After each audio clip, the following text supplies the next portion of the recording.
महाराष्ट्रातील गड किल्ल्यांवर दरवाजांची जी लॉकिंग सिस्टम होती ती मी आज तुम्हाला दाखवणार आहे. तुम्हाला इकडे एक होल दिसत असेल, इकडे एक होल दिसत असेल आणि हा आहे दरवाजा. तर याच्यामध्ये दरवाजा अडकवला जायचा, या बाजूला पण असायचं. या दरवाजावरचं तुटून इथं पडलेलं आहे.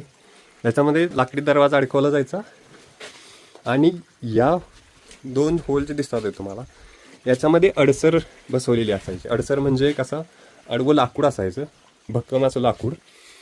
हे जे दोन होल बघितले तर हे होल छोटंच आहे, माझा हात इथपर्यंत जाईल, पुढं थांबेल. पण इकडचं होल बघितलं तर ते खूप लांब आहे. ठीक आहे.